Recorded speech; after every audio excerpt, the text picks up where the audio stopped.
Vitamin B2, इससे पहले हमने विटामिन ए पढ़ा है, विटामिन B1 पढ़ा है। अब आप देखिए विटामिन B2।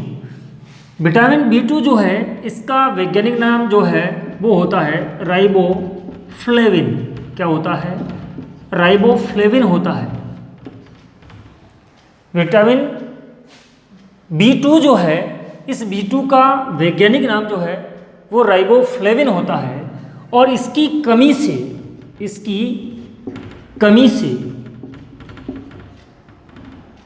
राइबोफ्लेविनोसिस नामक रोग हो जाता है।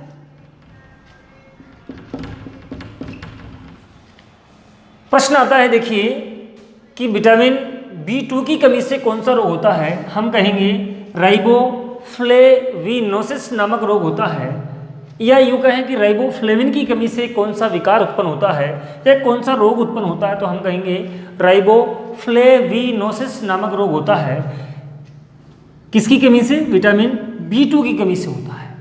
लेकिन अब इस राइबोफ्लेविनोसिस जो रोग है, इसके लक्षण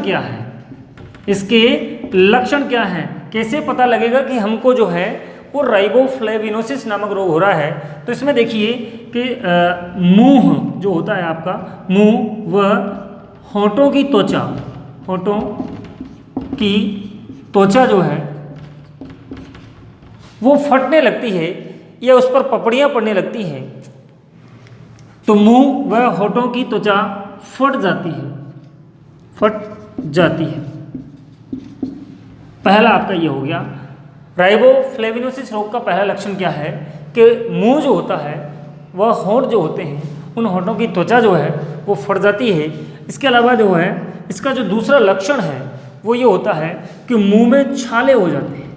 मुंह में छाले हो जाते हैं, मुंह में छाले हो जाते हैं। और तीसरा जो है इसका लक्षण स्मृति का मतलब होता है याददाश्त, मेमोरी, याददाश्त। ये याददाश्त जो है या स्मृति जो है कमज़ोर हो जाती है, मेमोरी जो है हमारी कमज़ोर हो जाती है। ये भी लक्षण है राइबोफ्लेविनोसिस का। तो याददाश्त में कमी आ जाती है या स्मृति कमज़ोर हो जाती है, मुंह में छाले हो जाते हैं, मुंह में होंठों की त्वचा जो है वो फट जाती है। किसकी कमी से, किसकी वजह से? राइबोफ्लेविनोसिस की वजह से जो है ऐसा होता है। और ये विकार जो है राइबोफ्लेविन की कमी के कारण होता है या विटामिन B2 की कमी के कारण ये रोग होता है। इसके बाद देखिए अगला वाला जो विटामिन है उसका नाम है B3।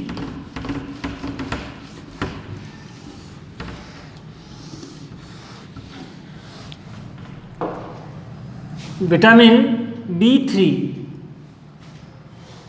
B3 जो है इसका वैज्ञानिक नाम होता है नियासिन।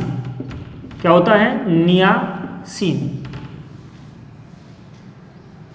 अब देखिए कि विटामिन B3 की कमी से या नियासिन की कमी से कौन सा रोग हो जाता है? तो इसकी कमी से पेलेग्रा नामक रोग हो जाता है। पेलेग्रा नामक रोग हो जाता है। अब प्रश्न आता है कि पेलेग्रा रोग जो है किस विटामिन की कमी के कारण होता है? तो हम कहेंगे विटामिन B3 की कमी के कारण होता है। यदि प्रश्न आता है कि नियासिन की कमी से कौन सा रोग होता है, तो हम कहेंगे पेलेग्रा नामक रोग होता है। और सबसे बड़ी बात देखिए कि जो पहाड़ी भाग होते हैं, उन पहाड़ी भागों में ज़्यादातर मक्का का इस्तेमाल जो है या उसका सेवन लोग ज़्यादा करते हैं। तो मक्का के नियमित सेवन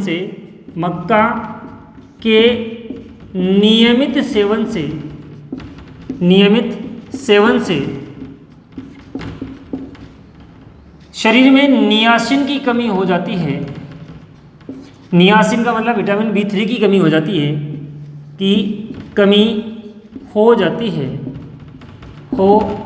है, जिसे पेलेग्रा रोग कहा जाता है। अब प्रश्न आता है कि मक्का के नियमित सेवन से शरीर में किस विटामिन की कमी हो जाती है। हम कहेंगे नियासिन की कमी रोग हो जाती है, जिससे पेलेग्रा रोग हो जाता है। कौन सा रोग हो जाता है? जिससे पेलेग्रा रोग हो जाता है। ऐसा प्रश्न, बहुत शानदार प्रश्न है यहाँ से, जिससे पेलेग्रा रोग हो जाता है, रोग हो जाता है। बहुत बढ़िया। देखिए यहाँ से कि पेलेग्रा रोग, यहाँ से प्रश्न है कि मक्का के नियमित सेवन से शरीर में किस विटामिन की कमी होती है? नियासिन की कमी होती है, और इस नियासिन की कमी से पेलेग्रा रोग हो जाता है। ठीक है। अब पेलेग्रा जो रोग है, इसके लक्षण क्या होने चाहिए? कैसे पता लगेगा कि शरीर में जो है पेलेग्रा रोग हुआ है, ये पेलेग्रा जो विकार हुआ है, कैसे पता लगेगा? तो इसमें देखिए कि त्वचा जो है, त्वचा पर पपड़ियाँ पड़ने लगती हैं, त्वचा पर पपड़ियाँ आने लगती या पड़ने लगती हैं, तो पपड़ियों का आना, त्वचा जो है, त्वचा पर पपड़ियाँ पड़ने लगती हैं। इसके अलावा मानसिक दुर्बलता आ जाती है, मेंटली रूप से व्यक्ति कमज़ोर हो जाता है, तो मानसिक दुर्बलता वो भी पेलेग्रा नामक रोग का लक्षण माना जाता है। इसके अलावा जो है जीभ में सूजन आ जाती है, जीभ जो है मोटी हो जाती है सूज करके, तो जीभ में सूजन आ जाती है, तो जीभ का सूजना भी, सूजन का आना, ये लक्षण भी जो है वो किसका माना जाता है? ये लक्षण भी जो है पेलेग्रा रोग का माना जाता है। तो यहाँ से 2-3 जितने भी प्रश्न बनते हैं, एक एक नंबर के बनते, ज़्यादा बड़ा प्रश्न बनेगा नहीं। तो मैं समझता हूँ कि आप जो है इसका उत्तर सही से देंगे, ठीक से लिखेंगे। और मैं सभी लोगों को बार बार मैं यही कह रहा हूँ कि यदि आपको इस वीडियो में कहीं लगता है कि थोड़ा सा जल्दी बोल गए सर, तो उस वीडियो को थोड़ा सा पीछे करके दोबारा सुने उसको, तो मैं समझता हूँ कि आपको बार बार सुनेंगे तो वो चीज़ क्लियर हो जाएगी। लेकिन फिर भी यदि आपको कोई चीज़ समझ में नहीं आती है तो आप जो है मेरे को कमेंट जरूर करें, और कमेंट करके बताना। और जो लोग नहीं पढ़ रहे हैं, मैं उनका कुछ नहीं कर सकता, लेकिन जो लोग पढ़ रहे हैं तो मैं समझता हूँ कि ईश्वर उनको सफलता दे और उनको ग्रांड सक्सेस मिले, ऐसी मेरी शुभकामना है। ठीक है। तो ये तो रही बात इसकी, प्रयास करेंगे और बढ़िया करने का। आप मेरे को कोऑपरेट करें, मैं आपको कोऑपरेट करूँ। Thank you.